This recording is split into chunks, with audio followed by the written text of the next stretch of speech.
Assalamualaikum warahmatullahi wabarakatuh. Shalom, Om Swastiastu, Namo Buddhaya, salam kebajikan untuk kita semua. Selamat siang semuanya.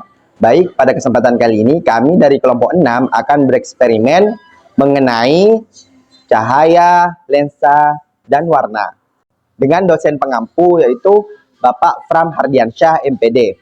Baik, sebelum memasuki eksperimen pada kesempatan kali ini, alangkah lebih baiknya dari kami ini memperkenalkan diri kami terlebih dahulu. Diawali dengan saya pribadi. Perkenalkan, nama saya Subaidi, Prodi Pendidikan Guru Sekolah Dasar semester 3, asal dari Batang-Batang. Perkenalkan, nama saya Ahmad Hidayat, Prodi BGSD semester 3, asal dari Talang Seronggi. Perkenalkan, nama saya Yuliati Norandini, Prodi PGSD semester 3, saya berasal dari Pamekasan. Perkenalkan, nama saya Fitriatul Komariah, Prodi PGSD semester 3, asal Peragan.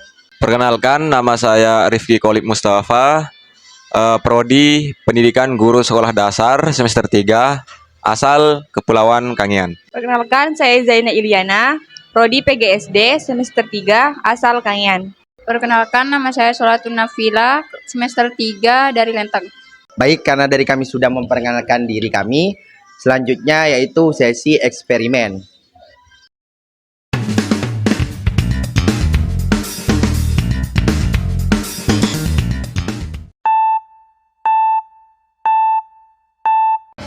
Assalamualaikum warahmatullahi wabarakatuh. Shalom, Om Swastiastu, Namo Buddhaya, salam kebajikan untuk kita semua. Baik, pada kesempatan kali ini saya Subaidi akan bereksperimen mata kuliah IPA tentang cahaya yaitu 8A mengenai garis-garis yang bertambah banyak. Tujuan dari eksperimen ini adalah untuk mengetahui fenomena difraksi cahaya yang terjadi ketika cahaya melewati celah sempit pada foil. Berikut ini adalah eksperimen dari garis-garis yang bertambah banyak. Pada eksperimen ini, langkah pertama yaitu kita iris aluminium foil dengan cutter, berikan garis-garis kecil.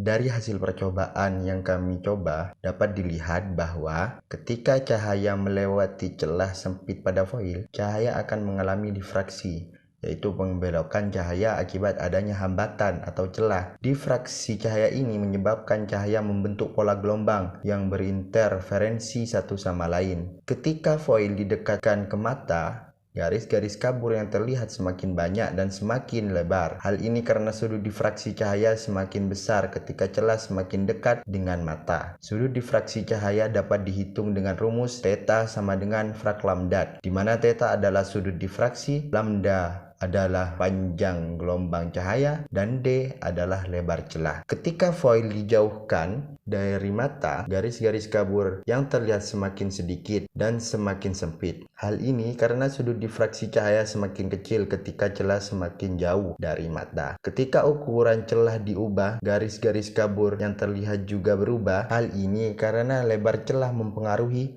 sudut difraksi cahaya. Semakin besar lebar celah, semakin kecil sudut difraksi cahaya, dan sebaliknya. Ketika sumber cahaya diubah, warna garis-garis kabur yang terlihat juga berubah. Hal ini karena panjang gelombang cahaya mempengaruhi sudut difraksi cahaya.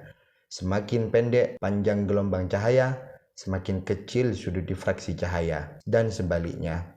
Cahaya putih yang terdiri dari berbagai warna akan terurai menjadi spektrum warna pelangi ketika melewati celah sempit. Baik, kesimpulan dari eksperimen ini adalah cahaya yang melewati celah sempit dari foil akan mengalami difraksi, yaitu pembelokan cahaya akibat dari adanya hambatan atau celah. Difraksi cahaya ini menyebabkan cahaya membentuk pola gelombang yang berinterferensi satu sama lain. Pola gelombang ini terlihat sebagai garis-garis kabur yang bergerak sepanjang celah. Jumlah, lebar, dan warna garis-garis ini dipengaruhi oleh ukuran celah, sumber cahaya, dan jarak antara foil dengan mata. Mungkin itu saja yang dapat saya sampaikan. Dilanjutkan dengan eksperimen selanjutnya.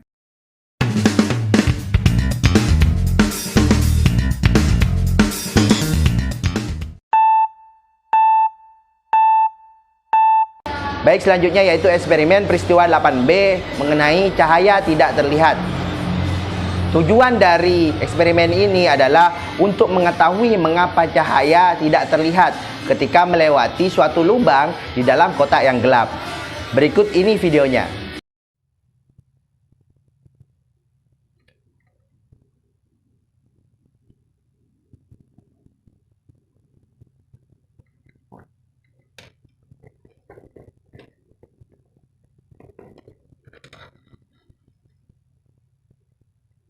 Dari hasil percobaan eksperimen ini dapat dilihat bahwa ketika cahaya senter masuk ke dalam lubang di ujung kotak, cahaya tidak terlihat keluar dari lubang di atas kotak. Hal ini karena cahaya merambat lurus dan tidak dipantulkan oleh dinding kotak yang gelap. Cahaya hanya akan terlihat jika ada benda yang memantulkan atau menyebar cahaya ke arah mata kita. Ketika arah cahaya senter diubah, maka cahaya tetap tidak terlihat keluar dari lubang di atas kotak.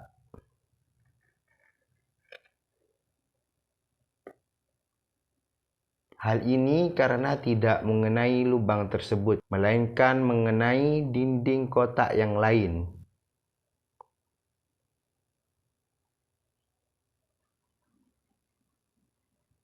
Cahayanya akan terlihat jika arah cahaya senter sejajar dengan lubang di atas kotak. Maka kesimpulan dari eksperimen ini adalah cahaya tidak terlihat ketika melewati lubang di dalam kotak yang gelap karena cahaya merambat lurus dan tidak dipantulkan oleh dinding kotak yang gelap. Cahaya hanya akan terlihat jika ada benda yang memantulkan atau menyebar cahaya ke arah mata kita, atau jika arah cahaya sejajar dengan lubang yang dilihat. Sekian dari eksperimen ini. Selanjutnya dilanjutkan dengan eksperimen selanjutnya.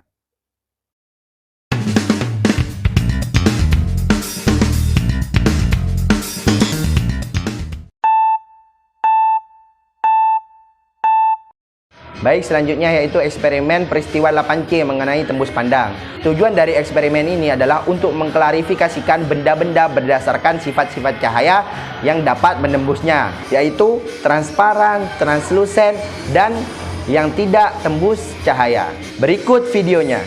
Baik, untuk benda yang pertama yaitu kertas nasi.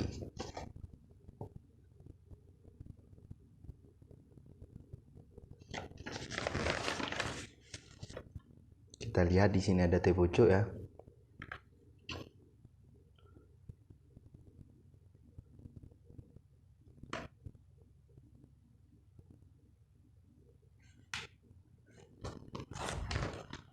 Kemudian untuk selanjutnya yaitu plastik berwarna.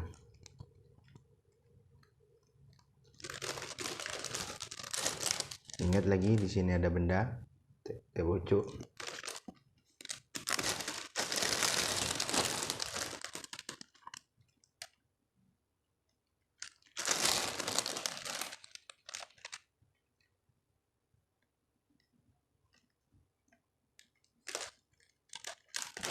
Dan selanjutnya yaitu mika.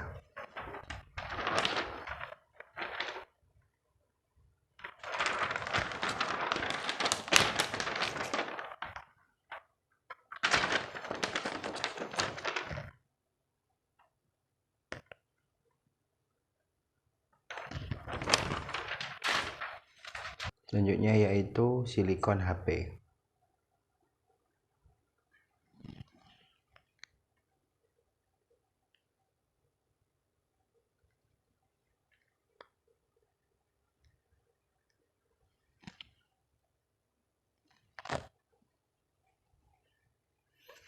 Selanjutnya yaitu buku.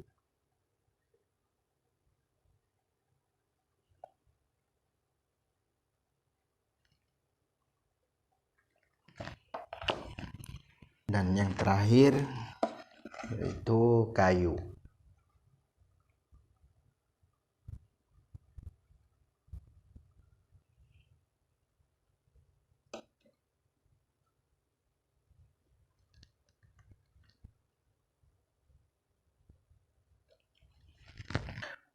Baik, Dari hasil percobaan dapat dilihat bahwa benda-benda yang transparan adalah benda-benda yang dapat ditembus oleh cahaya dan membuat kita dapat melihat benda yang di belakangnya dengan jelas.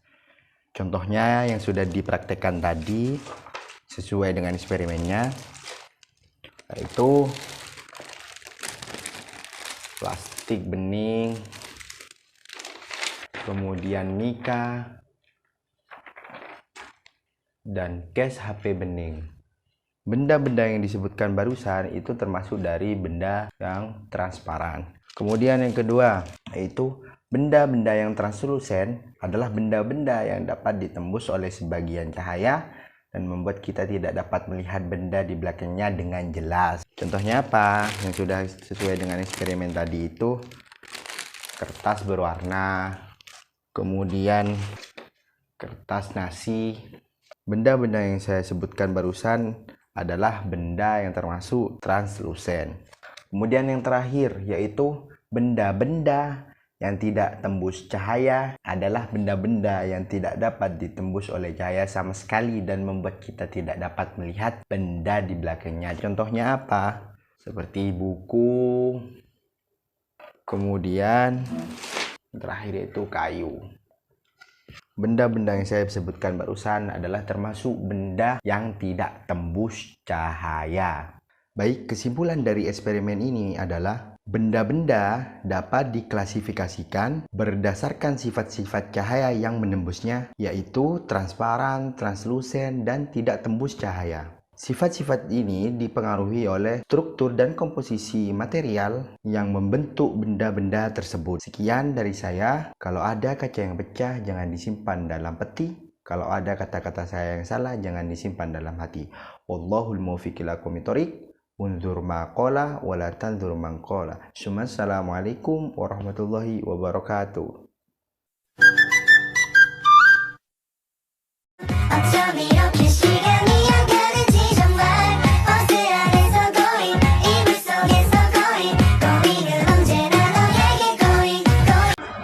Assalamualaikum warahmatullahi wabarakatuh. Nama saya Solatun Nafila. Di sini saya akan bereksperimen 8F lilin berhantu. Tujuan dari eksperimen ini yaitu untuk mengetahui hubungan antara sudut dan jarak pantulan cahaya dari sebuah cermin datar.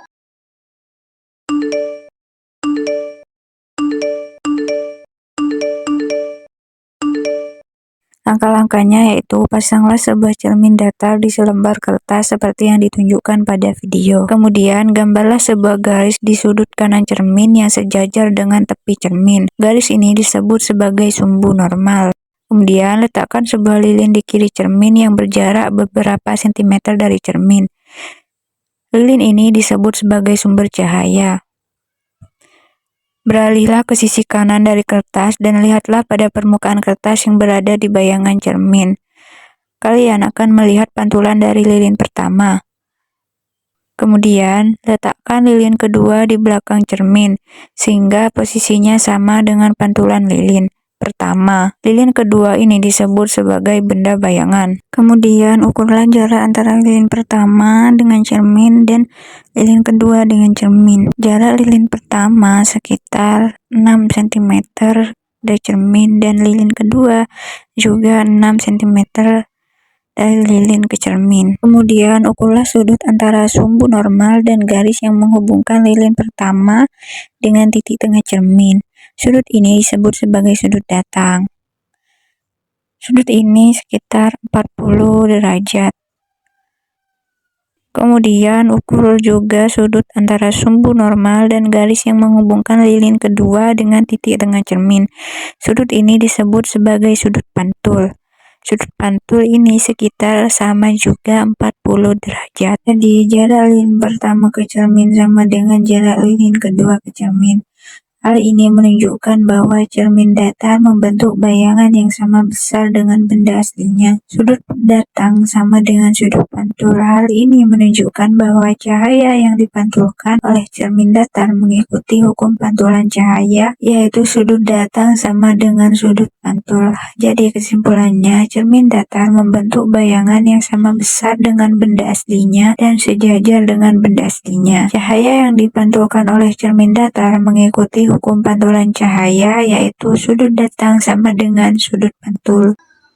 Yang kedua yaitu eksperimen 8G. Perhatikan kedipan itu. Tujuan dari eksperimen ini adalah untuk mengetahui bagaimana cahaya dipantulkan oleh cermin datar dan bagaimana bayangan yang terbentuk pada cermin.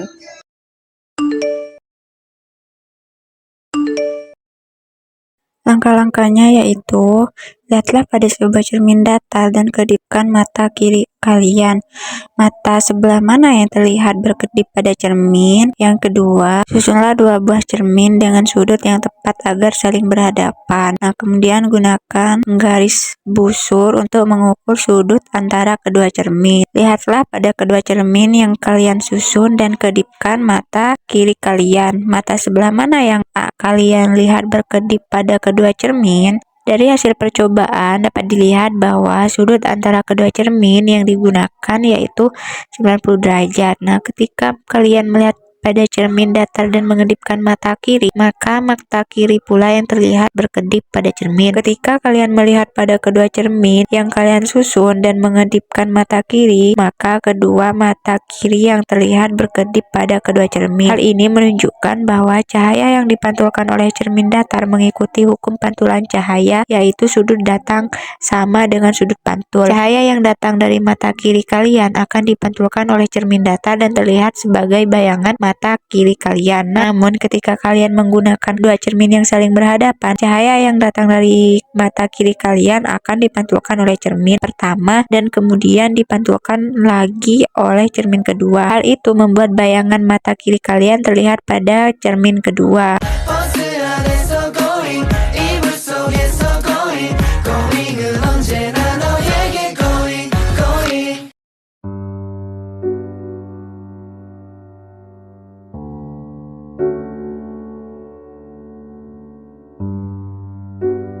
Selanjutnya praktikum peristiwa 8H, yaitu kotak X-ray. Untuk membuktikan salah satu sifat cahaya yaitu refleksi cahaya pemantulan. Pemantulan sendiri yaitu adalah perubahan arah lambat cahaya ke sisi asalnya setelah mengenai suatu bidang pantul. Di sini saya mempunyai kotak X-ray untuk membuktikan sifat-sifat cahaya dan juga gambar X. Jika kotak di sini ditutup, maka tanda X akan tetap terlihat.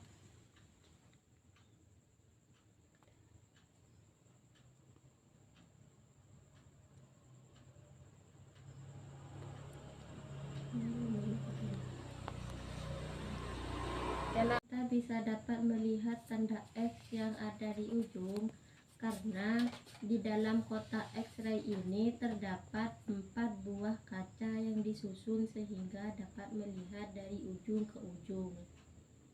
Konsep ini juga diterapkan pada periskop pada kapal selam.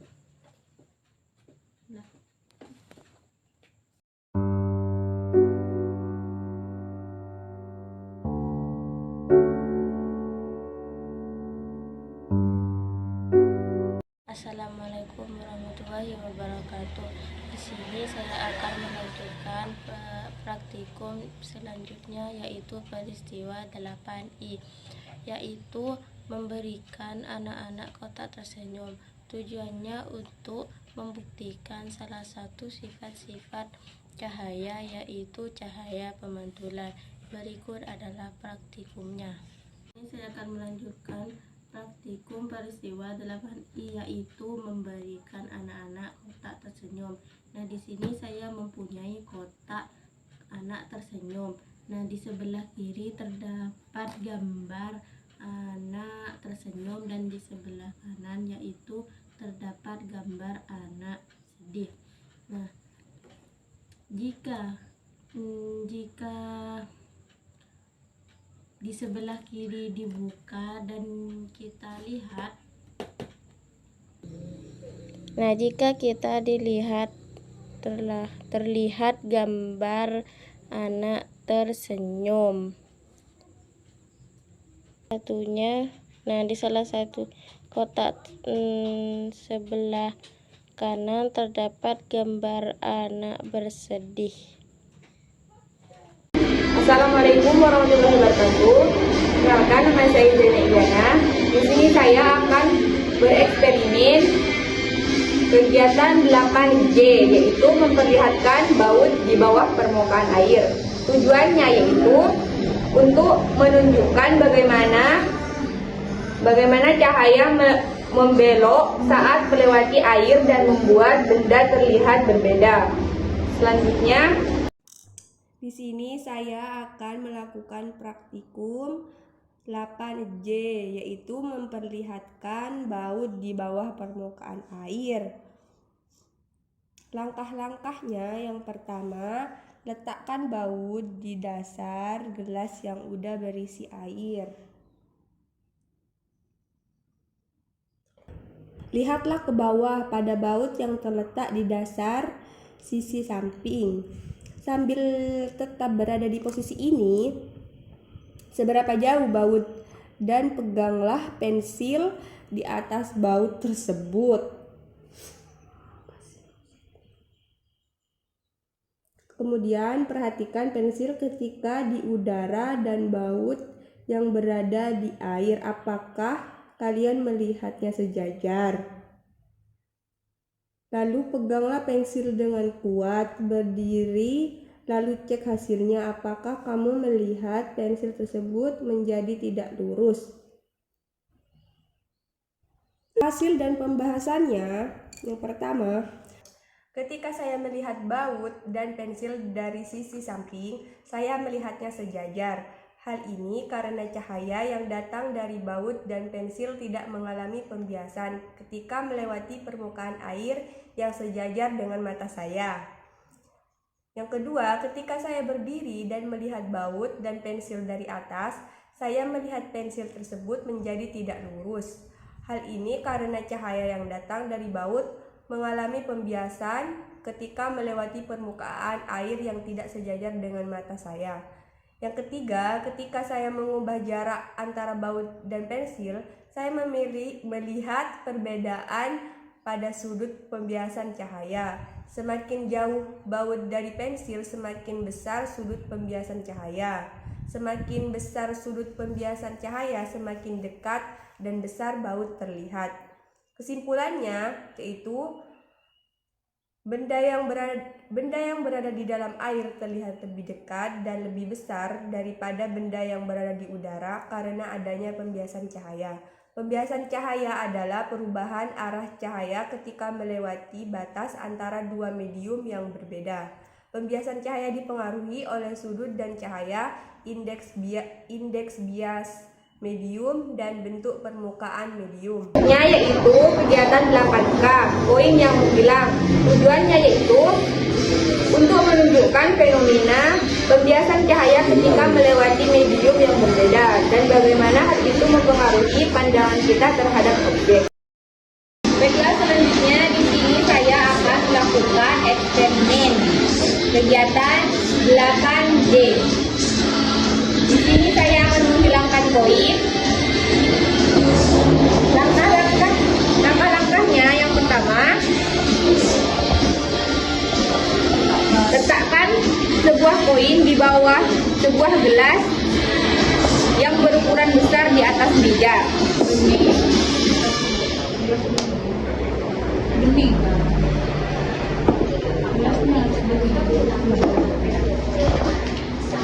Langkah-langkahnya, yang pertama, letakkan sebuah koin di bawah sebuah gelas yang bening. Yang kedua, Lihat dulu ada koin di bawah gelas. Terus kemudian langkah yang kedua,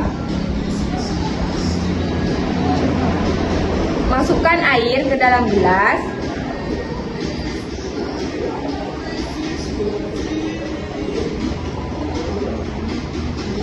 Dan koin akan menghilang.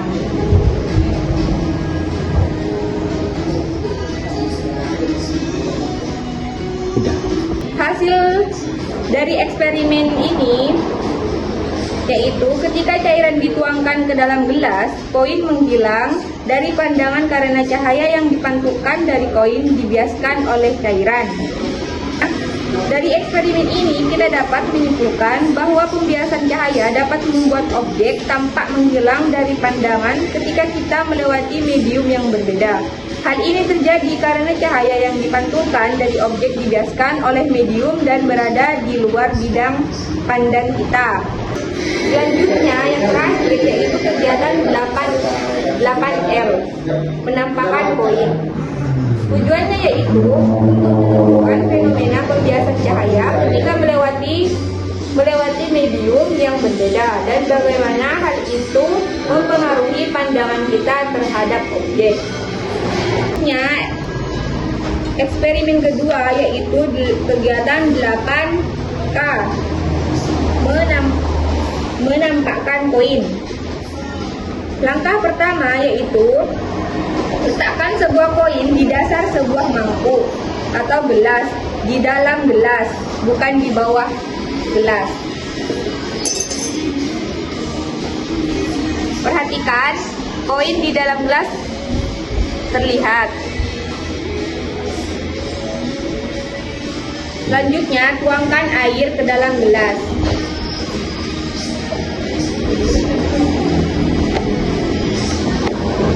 Koin tetap terlihat, tidak menghilang.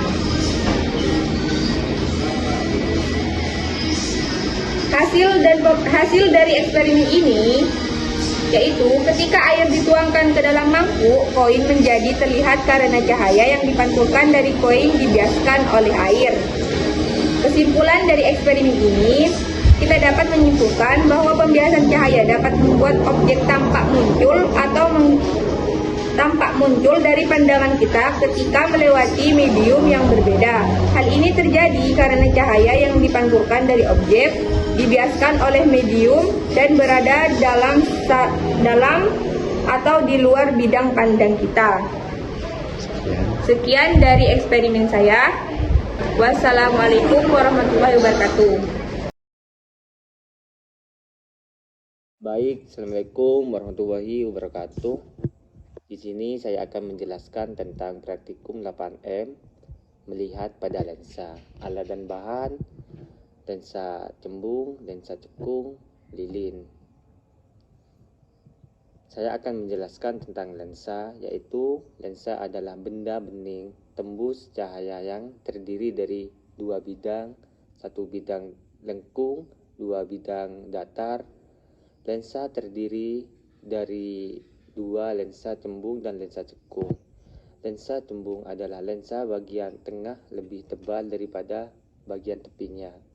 Lensa cembung bersifat mengukurkan cahaya atau divergen. Ada tiga jenis. Yang pertama cembung rangkap diverges, cembung datar flavorges, dan cembung cekung conves. Lensa cembung adalah lensa yang bagian tengahnya lebih tipis daripada bagian tepinya. Lensa cekung bersifat divergen. Ada tiga jenis. Yang pertama yaitu cekung rangkap diverges, cekung datar flavorges, cekung cembung conves. Sifat-sifat cembung yang pertama, sifat lensa cembung mengukurkan cahaya dan memperbesar bagian atau divergen. Contohnya yaitu lensa cembung yang mengumpulkan cahaya konvergen, bagian tengah lebih tebal. Sedangkan lensa cekung menyebarkan cahaya divergen, bagian samping lebih tebal. Yang pertama, bersifat divergen dan bersifat negatif. Sifat bayangan selalu maya, tegak, dan diperkecil.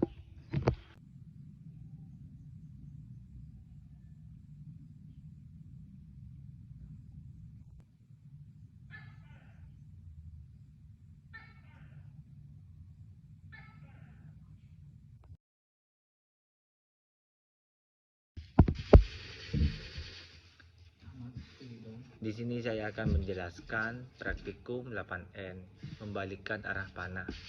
Alat dan bahan, gambar panah, botol kaca, air. Saya akan melakukan praktikum 8N mengenai sifat lensa cembung, yaitu membalikkan arah panah. Lensa cembung adalah jenis lensa yang bagian tengahnya lebih tebal dari bagian tepi. Sifat bayangan benda ketika benda di belakang lensa akan nyata terbalik. Kita akan membuktikan sifat lensa tersebut. Kita akan membuktikan apakah terbalik dari gambar panah ini.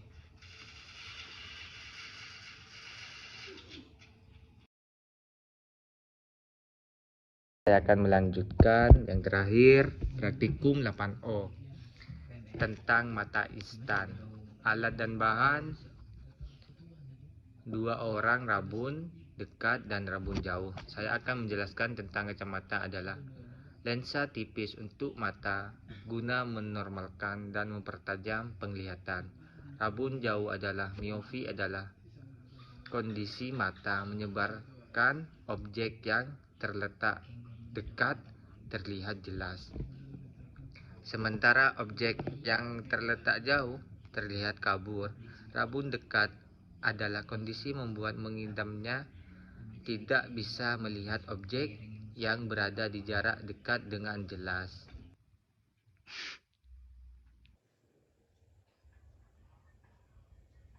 Pengamatan yang saya dapat dari Mas Doni yang menderita rabun jauh adalah bayangan pada kacamata. Bayangannya terlihat melalui kacamata masuk ke dalam dan objek yang dilihat tampak lebih kecil.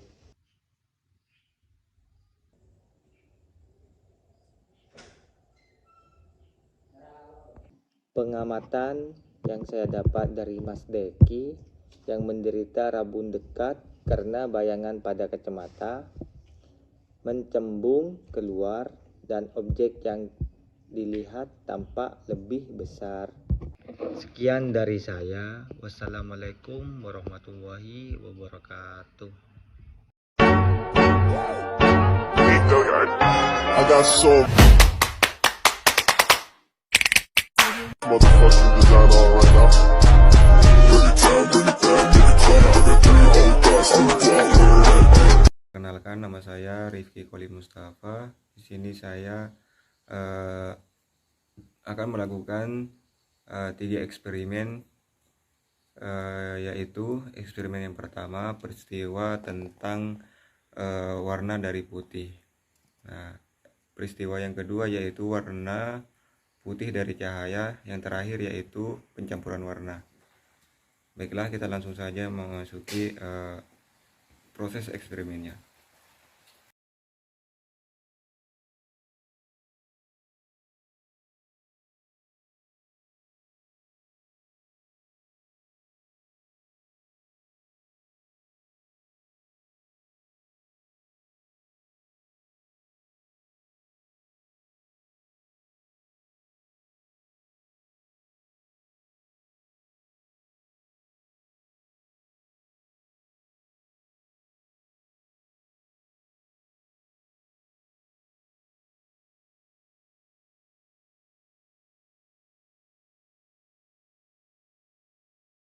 Hasil dari eksperimen tadi yaitu ketika cahaya putih melewati prisma, maka warna-warna yang muncul di dinding atau permukaan lain adalah warna-warna spektrum, yaitu merah, jingga, kuning, hijau, dan ungu.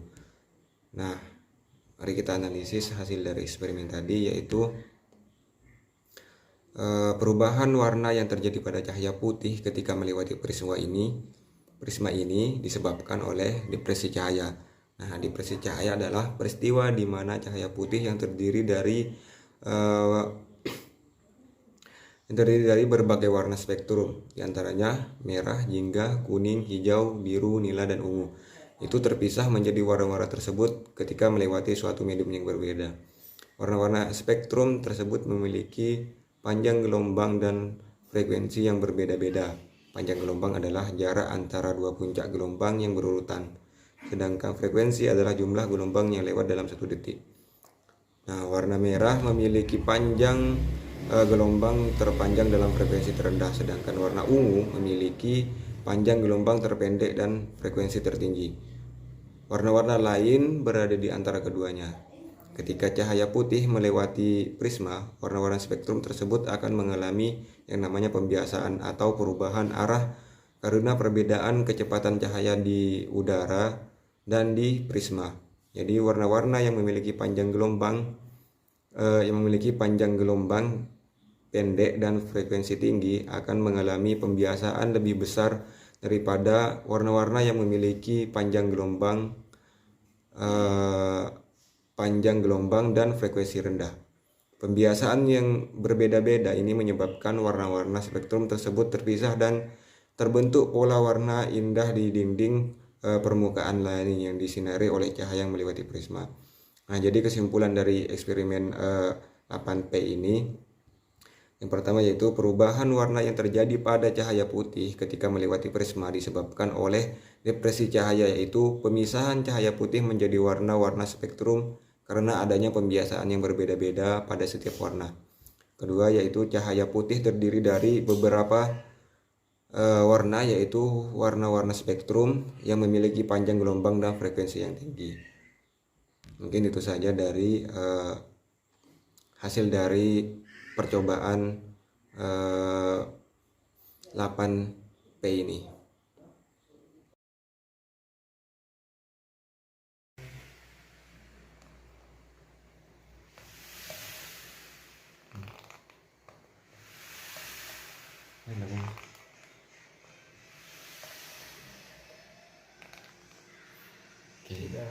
Warna pelangi. Sebelum diputar, lingkaran terlihat berwarna-warni sesuai dengan warna pelangi. Nah, ketika diputar dengan cepat, warna-warna pada lingkaran mulai berbaur dan tampak berubah menjadi warna putih. Kertas putih yang berada di bawah lingkaran juga tampak berwarna putih. Nah, pembahasan yang dapat dilakukan dari hasil eksperimen ini adalah warna putih yang terlihat pada lingkaran dan kertas putih adalah hasil dari campuran warna-warna yang ada pada lingkaran. Nah, warna-warna yang ada di lingkaran itu adalah spektrum cahaya yang terdiri dari 7 warna dasar, yaitu merah hingga kuning, hijau, biru, nila, dan ungu. Spektrum cahaya ini dapat diperoleh dari cahaya putih seperti cahaya matahari yang dibiasakan oleh prisma atau butir air hujan. Nah, itu biasanya. Nah, ketika lingkaran diputar dengan cepat, maka mata manusia itu tidak dapat membedakan warna-warna yang bergerak dengan cepat yang ada di dalam lingkaran itu, sehingga warna-warna tersebut tampak menyatu menjadi warna putih.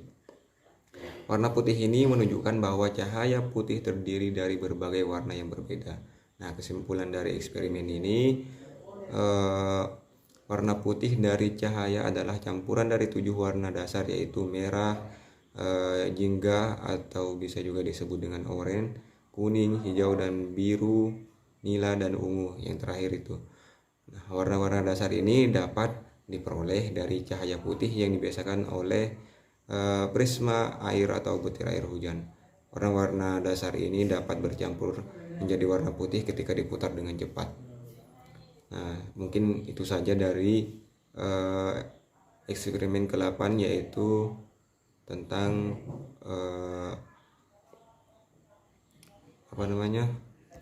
tentang pencampuran 7 warna, yaitu warna spektrum.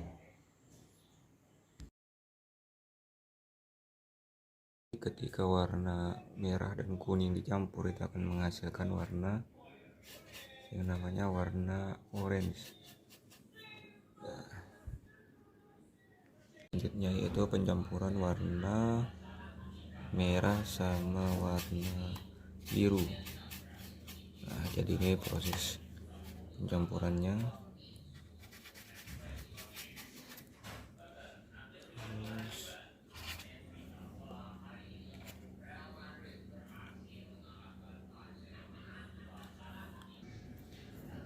Ini warna birunya.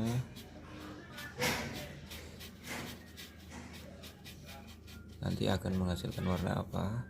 Tunggu dulu. Nah, baiklah, ini proses pencampuran warna biru dan warna merah. Nanti akan menghasilkan warna apa? Nah, jadi ketika proses pencampuran udah selesai, warna merah dan warna biru akan menjadi warna ungu. Nah, jadi habis itu kita taruh ke yang sebelah sini. Jadi sini warnanya warna ungu.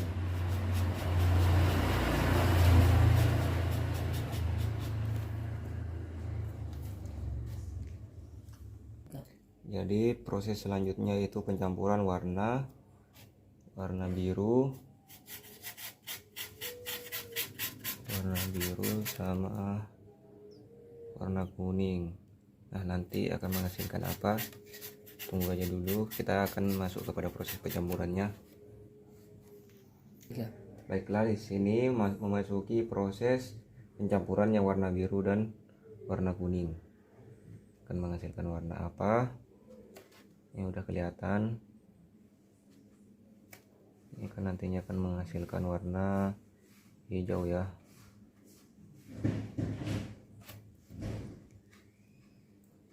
Nah, hasil pencampuran biru sama kuning ini itu menghasilkan warna hijau.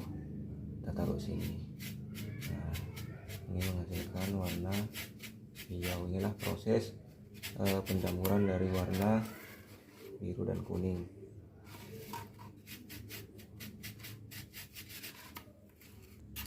Nah, karena udah selesai dari yang pertama, yaitu dari pencampuran merah sama kuning menghasilkan warna orange, dan warna merah dan warna biru itu menghasilkan warna ungu, dan yang terakhir biru dan kuning itu menghasilkan warna hijau.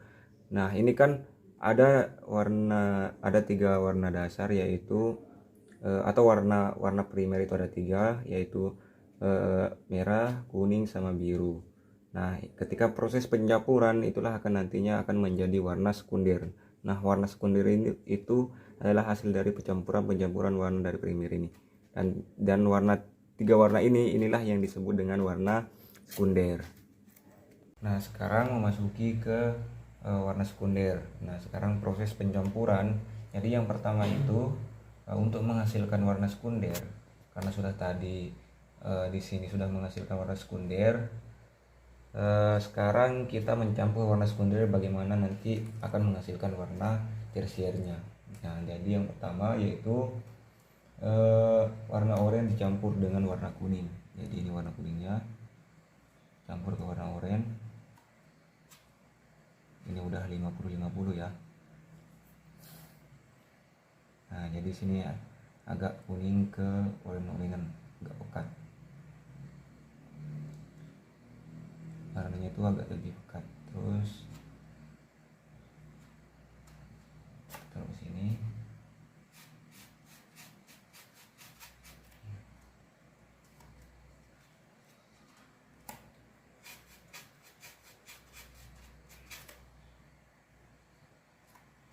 Di oranye ke kuning-kuningan. Nah, terus yang kedua oranye campur merah. Nah, jadi ngambil di sini merahnya,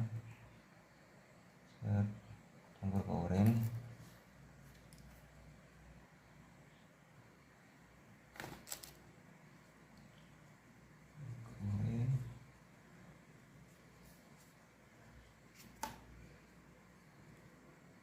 Menjadi oranye kemerah-merahan.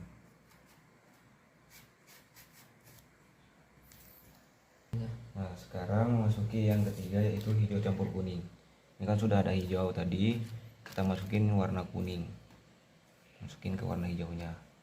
Nah, warnanya itu agak ke lebih muda ya, warnanya itu agak lebih muda, hijau ke kuning-kuningan. Oke, terus ini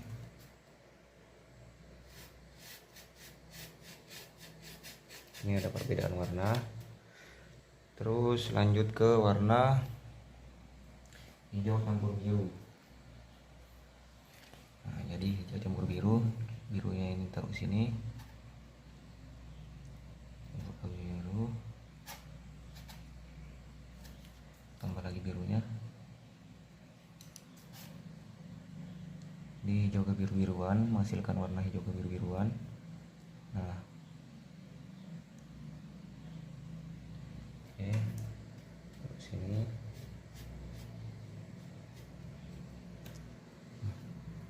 Ya, sekarang memasuki yaitu pencampuran ungu dengan merah.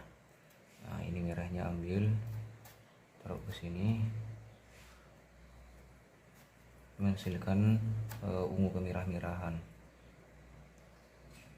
Nah, jadi ini hasilnya ungu kemerah-merahan, nantinya ungu kemerah-merahan ya. Nah, itu menghasilkan ungu kemerah-merahan.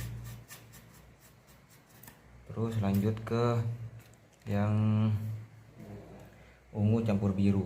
Jadi ini birunya ambil, taruh ke ungunya, menjadi ungu kebiru-biruan.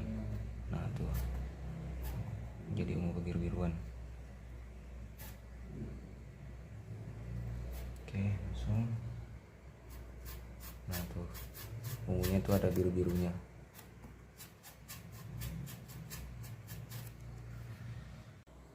Jadi yang terakhir yaitu warna tersier. Nah, yang pertama yaitu oranye ke kuning-kuningan. Terus oranye ke merah-merahan.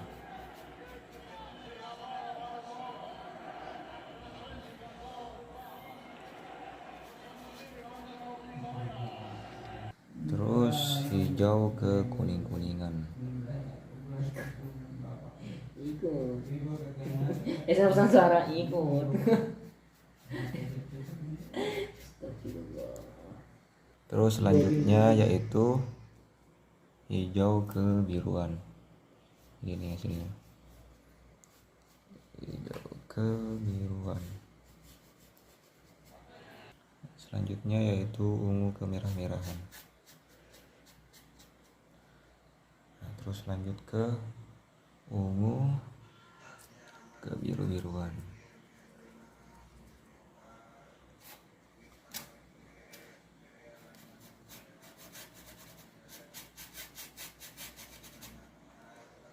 Jadi inilah ya hasil dari pencampuran warna-warna tadi, yaitu mengenai warna primer, sekunder, dan tersier. Di sini sudah tertera dalam pencampuran warna-warnanya. Jadi kesimpulan dari eksperimen ini yang pertama itu ketika dua warna cat air dicampurkan, warna yang lebih cerah akan dihasilkan. Nah, yang kedua, pencampuran warna cat air ini terkadang juga menghasilkan putih namun tidak hitam. Nah, yang ketiga yaitu warna yang dihasilkan dari pencampuran cat air berwarna yaitu tergantung pada rasio dan intensitas cat air yang dicampurkan. Nah, hipotesis yang dapat dibuat dari hasil eksperimen ini yang pertama yaitu warna primer cat air adalah merah, biru, dan kuning. Warna-warna ini dapat dibuat dari pencampuran warna lain. Kedua, warna sekunder cat air adalah ungu, oranye, dan hijau. Warna-warna ini dapat dibuat dari pencampuran dua warna primer. Nah, yang ketiga, warna putih cat air adalah gabungan dari semua warna primer. Warna ini dapat dibuat dari pencampuran merah, biru, kuning dengan rasio dan intensitas yang sama. Nah, yang terakhir yaitu warna hitam bukan merupakan warna cat air, melainkan ketiadaan cat air. Warna ini dapat dibuat dari pencampuran warna apapun. Saya harap laporan ini dapat membantu. Mungkin ini saja yang bisa saya sampaikan mengenai eksperimen 8R. Sekian dari saya. Wassalamualaikum warahmatullahi wabarakatuh.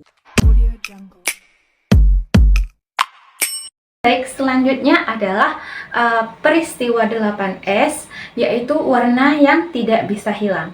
Tujuan dari eksperimen ini adalah mengamati fenomena warna yang tidak bisa hilang ketika mata memandang kertas berwarna dan kertas kosong. Ikut eksperimen dari peristiwa 8S. Alat dan bahan yang digunakan adalah kertas berwarna terang seperti merah, hijau, biru, dan lain-lain, kertas kosong, spidol hitam. Nah, langkah kerjanya, buatlah sebuah titik hitam di tengah kertas berwarna dan kertas kosong dengan spidol.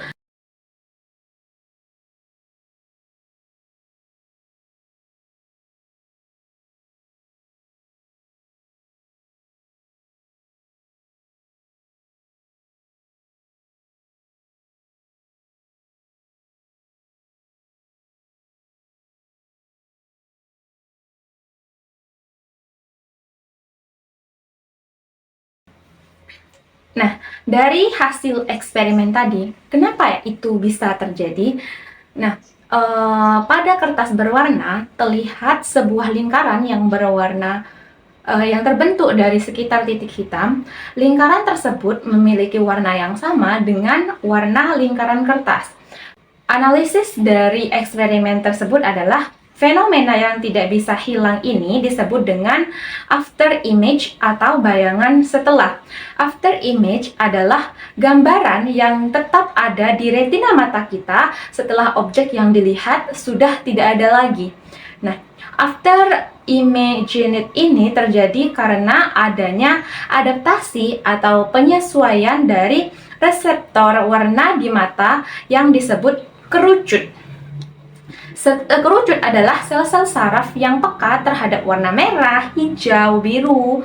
Nah, ketika mata memandang kertas berwarna terang, kerucut yang peka terhadap warna tersebut akan bekerja keras dan menjadi lelah. Nah, ketika mata beralih ke kertas kosong, kerucut yang telah akan mengirimkan sinyal yang lebih lemah ke otak, sedangkan kerucut yang peka terhadap warna lain akan mengirimkan sinyal yang lebih kuat. Kemudian otak kita akan menginterpretasikan sinyal-sinyal tersebut sebagai warna yang komplementer atau berlawanan dengan warna yang sebelumnya dilihat. Nah, warna komplementer itu adalah warna yang berada di sisi berlawanan pada roda warna. Misalnya, warna komplementer dari merah adalah hijau, dari biru adalah kuning, dari hijau itu adalah merah. Nah, kesimpulannya adalah warna yang tidak bisa hilang adalah fenomena after image yang terjadi karena adanya adaptasi dari kerucut di mata dan interpretasi otak terhadap warna komplementer. Kemudian kedua, fenomena after image dapat dianggap sebagai reaksi kimia yang terjadi di mata dan otak karena menimbulkan perubahan warna yang bersifat irreversible. Sekian dari eksperimen 8S. Selanjutnya adalah eksperimen peristiwa T, yaitu campuran dua warna. Nah, tujuan dari eksperimen ini adalah untuk mengamati perubahan warna yang terjadi pada air yang dicampur dengan pewarna makanan merah ketika disinari dengan cahaya terang dari berbagai sudut. Alat dan bahan yang digunakan yaitu pewarna makanan berwarna merah, air, botol plastik bening, senter atau lampu. Langkah kerjanya, tuangkan air ke dalam botol plastik hingga penuh. 2. Tambahkan beberapa tetes pewarna makanan merah ke dalam botol dan kocok hingga warnanya merata. Kemudian yang ketiga, letakkan botol di atas meja atau lantai yang datar. 4. Nyalakan senter atau lampu dan arahkan cahayanya ke botol dari depan. 5. Perhatikan warna air yang ada di dalam botol dari posisi yang kita lihat. Apa yang kalian lihat? Nah, pindahkan senter atau lampu ke belakang botol dan arahkan cahayanya ke botol dari arah belakang. Perhatikan warna air yang ada di dalam botol dari posisi yang dilihat. Apa yang kira-kira terlihat? Hasil dari pengamatan tersebut adalah Ketika cahaya disinari ke botol dari depan, warna air terlihat dari posisi kita adalah berwarna hijau. Ketika cahaya disinarkan ke botol dari belakang, maka warna air yang terlihat dari posisi kita adalah berwarna merah. Nah, kenapa hal itu bisa terjadi? Analisisnya adalah perubahan warna yang terjadi pada air yang dicampur dengan pewarna makanan merah ini disebabkan oleh transmisi dan pantulan cahaya. Transmisi adalah proses di mana cahaya melewati suatu benda atau zat tanpa mengalami perubahan arah. Pantulan cahaya itu adalah proses di mana cahaya memantul kembali setelah mengenai suatu permukaan. Nah, ketika cahaya disinarkan ke botol dari depan, sebagian cahaya akan melewati air atau transmisi dan sebagian lagi akan mantul kembali. Nah, pantulan cahaya yang melewati air akan mengalami yang namanya pemisahan warna atau dispersi. Dispersi cahaya itu adalah peristiwa di mana cahaya putih yang terdiri dari berbagai warna spektrum warna seperti merah, jingga, kuning, hijau, biru, nila, dan ungu terpisah menjadi warna-warna tersebut ketika melewati suatu medium yang berbeda. Warna-warna spektrum tersebut memiliki panjang gelombang dan frekuensi yang berbeda-beda. Nah, panjang gelombang itu adalah jarak antara dua puncak gelombang yang beraturan.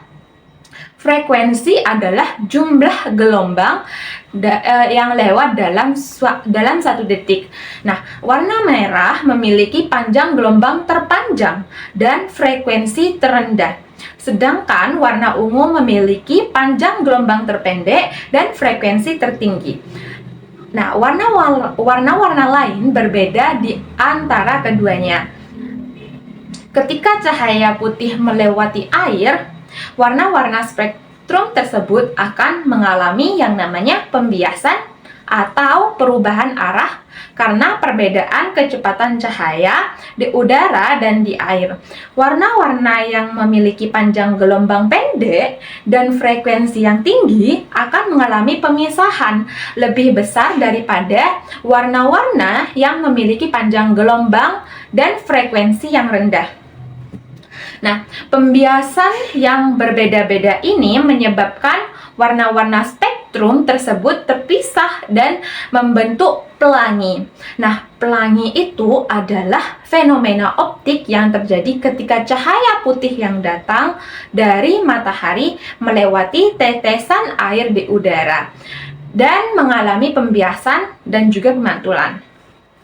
Nah, ketika cahaya putih telah terpisah menjadi warna-warna spektrum ini melewati pewarna makanan merah yang ada di dalam air. Warna-warna tersebut akan mengalami penyerapan atau absorpsi cahaya. Itu adalah proses di mana sebagian energi cahaya diserap oleh suatu zat dan diubah menjadi bentuk energi lain. Kemudian pewarna makanan merah akan menyerap sebagian besar warna spektrum kecuali warna merah sendiri dan warna hijau. Warna merah dan hijau itu adalah warna komplementer dari warna merah, yaitu warna yang berbeda dari sisi berlawanan pada roda warna. Warna komplementer tidak akan diserap oleh warna yang sama. Warna merah dan hijau yang tidak diserap oleh pewarna makanan merah ini kemudian akan keluar dari air dan mencapai mata kita. Mata merah dan hijau ini akan bercampur dan menghilangkan warna tersier. Warna tersier itu adalah warna yang dihasilkan dari campuran warna primer dan sekunder. Warna tersier yang dihasilkan dari campuran warna merah dan hijau adalah warna coklat. Namun warna coklat ini akan tampak lebih terang atau lebih muda karena adanya cahaya putih yang memantul dari permukaan air. Nah, cahaya putih yang memantul ini akan bercampur dengan warna coklat dan menghasilkan warna hijau muda. Nah, warna hijau muda inilah yang terlihat oleh mata kita ketika cahaya disinarkan ke botol dari depan warna ini. Warna ini juga disebut sebagai warna transmisi atau warna yang ditransmisikan oleh air yang dicampur dengan pewarna makanan merah. Nah, ketika cahaya disinarkan ke botol dari belakang, nah sebagian cahaya akan melewati air transmisi dari sebagian lagi akan mantul dari dinding belakang botol atau disebut pantulan. Cahaya yang melewati air akan mengalami proses sama seperti yang dijelaskan sebelumnya, yaitu dispersi, pembiasan, dan absorpsi. Namun karena cahaya datang dari belakang, warna-warna spektrum yang terpisah akan mengalami pembiasan dan pemantulan kembali ketika keluar dari air. Nah, warna-warna spektrum ini kemudian akan bercampur kembali cahaya putih. Cahaya putih yang keluar dari air ini kemudian akan melewati pewarna makanan merah yang ada di dalam air. Pewarna makanan merah akan menyerap sebagian besar warna spektrum kecuali warna merah dan hijau. Seperti yang dijelaskan sebelumnya, warna merah dan hijau yang tidak terserap oleh pewarna makanan merah kemudian akan mencapai mata kita. Warna merah dan hijau ini akan bercampur dan menghasilkan warna coklat seperti yang dijelaskan sebelumnya. Namun warna coklat ini akan tampak lebih gelap atau tua karena tidak adanya cahaya putih yang memantul dari permukaan air. Nah, cahaya putih yang memantul ini akan menambah terangnya warna yang terlihat oleh mata kita. Warna coklat yang lebih gelap ini yang terlihat oleh mata kita ketika cahaya disinarkan ke botol dari belakang. Warna ini juga disebut sebagai warna pemantulan atau warna yang dipantulkan oleh air yang dicampur dengan pewarna makanan merah. Nah, kesimpulan yang bisa diambil dari eksperimen ini adalah perubahan warna yang terjadi pada air yang dicampur dengan pewarna makanan merah ketika disinari dengan cahaya terang dari berbagai sudut disebabkan oleh transmisi pantulan cahaya serta dispersi, pembiasan, dan absorpsi warna. Warna yang terlihat oleh mata ketika cahaya disinarkan ke botol dari depan adalah warna hijau muda, yang merupakan warna transmisi atau warna yang ditransmisikan oleh air. Kira-kira seperti itu. Ini adalah eksperimen peristiwa 8U, yaitu pencampuran pigmen. Nah, tujuan dari eksperimen kali ini adalah untuk mengamati perubahan warna yang terjadi pada kapur yang dicampur dengan kapur berwarna lainnya. Alat dan bahan yang digunakan kapur berwarna berbagai warna seperti merah, kuning, biru, dan lain-lain, air, mangkuk atau wadah, sendok atau spatula. Kemudian langkah kerjanya adalah pilih kapur dari sembarang warna dan hancurkan dengan cara ditumbuk atau digerus. Kedua, campurlah kapur yang telah dihancurkan dengan kapur lain yang berwarna berbeda. Nah, misalnya campur kapur merah dengan kapur kuning, kapur biru dengan kapur merah, dan kapur kuning dengan kapur biru. Kemudian yang ketiga, tambahkan sedikit air dalam campuran kapur dan aduklah hingga menjadi pasta berwarna. Kemudian yang keempat, ulangi langkah 1, 2, 3 untuk mencampur kapur dengan beragam warna lainnya secara bersamaan. Misalnya, campur kapur merah, kuning, dan biru, atau kapur merah, kuning, dan hijau. Kelima, perhatikan warna pasta yang dihasilkan dari setiap campuran kapur. Apa yang kalian lihat? Nah, simaklah eksperimen berikut ini. Hasil pengamatan. Nah, ketika mencampurkan dua warna kapur, warna ketiga akan terbentuk. Misalnya kapur merah dan kuning menghasilkan warna orange, kapur biru dan merah menghasilkan warna ungu, dan kapur kuning dan biru menghasilkan warna hijau. Nah, ketika mencampurkan tiga warna kapur atau lebih, warna yang terbentuk akan menjadi lebih gelap dan kusam. Misalnya, kapur merah, kuning, dan biru menghasilkan warna coklat, dan kapur merah, kuning, dan hijau menghasilkan warna abu-abu. Nah, mengapa hal itu bisa terjadi? Analisisnya adalah perubahan warna yang terjadi pada kapur dicampur dengan kapur berwarna lain. Ini disebabkan oleh pencampuran pigmen. Pigmen adalah zat yang memberikan warna pada suatu benda dengan cara menyerap dan memantulkan cahaya. Pigmen yang digunakan dalam percetakan dibagi menjadi 3 pigmen dasar, yaitu disebut pigmen subtraktif, yaitu pigmen cyan atau benhur, magenta, patma atau kuning. Pigmen subtraktif disebut demikian karena warna-warnanya mengurangi warna terang dari warna putih. Kemudian pigmen cyan atau magenta dan kuning dapat menciptakan warna-warna lain jika dicampur dengan proporsi tertentu. Misalnya pigmen cyan dan magenta menghasilkan warna biru, pigmen magenta dan kuning menghasilkan warna merah, dan pigmen kuning dan cyan menghasilkan warna hijau. Pigmen-pigmen ini disebut sebagai pigmen sekunder karena dihasilkan dari campuran dua pigmen dasar. Nah, pigmen sekunder ini juga memiliki warna komplementer, yaitu warna yang berada di sisi berlawanan pada roda warna. Warna komplementer dari biru adalah orange, dari merah adalah hijau, dan dari hijau adalah ungu. Pigmen-pigmen sekunder ini juga dapat dicampur untuk menghasilkan warna-warna lain yang disebut pigmen tersier, yaitu warna yang dihasilkan dari campuran warna primer dan sekunder. Misalnya, pigmen biru dan kuning menghasilkan warna hijau kebiruan, pigmen merah dan cyan menghasilkan warna ungu kecoklatan, dan pigmen hijau dan magenta menghasilkan abu-abu kehijauan. Ketika mencampur pigmen-pigmen dengan warna yang berbeda, warna yang dihasilkan akan bergantung pada warna-warna yang diserap dan dipantulkan oleh pigmen-pigmen tersebut. Semakin banyak warna yang diserap, semakin sedikit warna yang dipantulkan. Nah, sehingga warna yang terlihat akan menjadi lebih gelap dan lebih kusam. Nah, ketika mencampur semua pigmen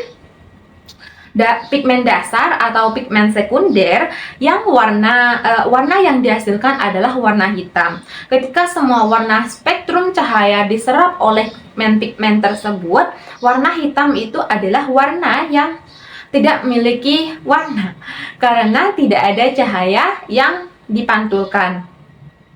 Nah, kesimpulan dari eksperimen kali ini adalah pencampuran pigmen adalah proses yang mengubah warna suatu benda dengan cara menyerap cahaya dan memantulkan cahaya.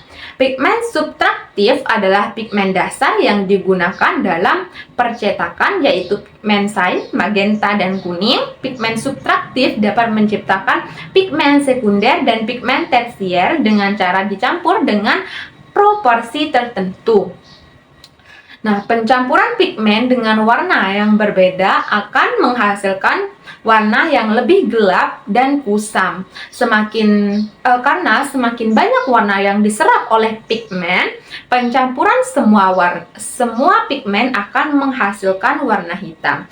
Karena semua warna yang diserap oleh pigmen tersebut. Sekian dari saya. Selanjutnya eksperimen selanjutnya akan dilanjutkan oleh teman saya. Assalamualaikum warahmatullahi wabarakatuh. Perkenalkan, nama saya Supriani. Di sini saya akan melakukan eksperimen pada peristiwa 8V. Tujuannya yaitu untuk melihat warna benda ketika dilihat dengan menggunakan cahaya. Bahan-bahannya ada kertas foil dan senter. Langkah yang pertama, ambil kertas foil lalu dipegang atau ditempelkan ke dinding. Setelah itu, kita matikan lampu supaya ruangannya menjadi gelap. Kemudian, kita senter kertas tersebut dari jarak kejauhan. Ketika kita perhatikan di kertas terdapat warna putih. Mengapa bisa terjadi seperti itu? Karena sifat pigmen dari benda tersebut memantulkan seluruh benda atau semua panjang gelombang. Eksperimen yang selanjutnya yaitu pada peristiwa 8W tentang si jangkung dan si pendek. Tujuannya yaitu untuk melihat efeknya terhadap penampakan ukuran dan jarak. Langkah-langkahnya yang pertama yaitu kita perhatikan dua orang tersebut dan orang yang berada di kanan kemudian berada di belakang. Setelah itu kita perhatikan. Jadi, orang yang berada di belakang akan terlihat lebih tinggi karena dipengaruhi oleh jarak. Dan eksperimen yang terakhir yaitu pada peristiwa 8X tentang ikan dalam mangkok. Tujuan eksperimen ini yaitu untuk memperhatikan gambar ikan yang akan berada di dalam gambar mangkok. Alat dan bahannya yang pertama ada kertas, kemudian gunting, setelah itu penggaris, kemudian tali, dan alat tulis atau spidol. Langkah pertama, kita membuat dua lingkaran.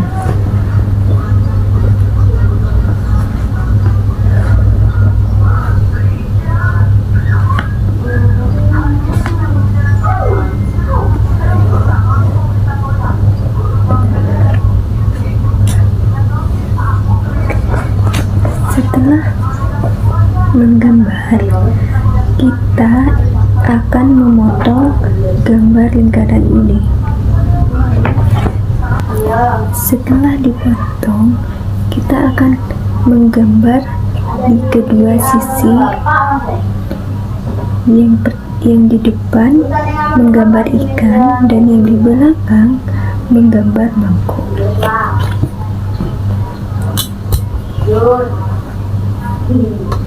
Setelah menggambar, lalu kita melubangi kedua sisi kanan dan kiri.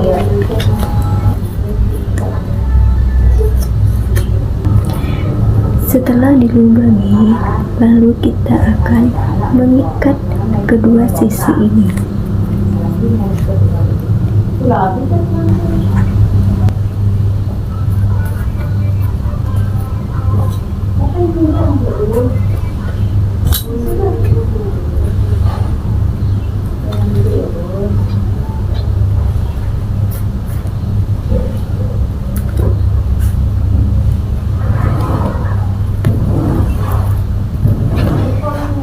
Setelah kedua sisi sudah diikat, lalu kita akan memutarnya.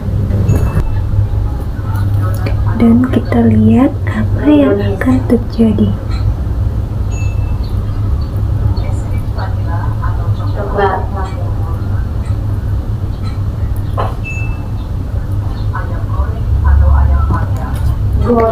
Setelah diputar, ternyata gambar ikan akan menyatu dengan gambar mangkok.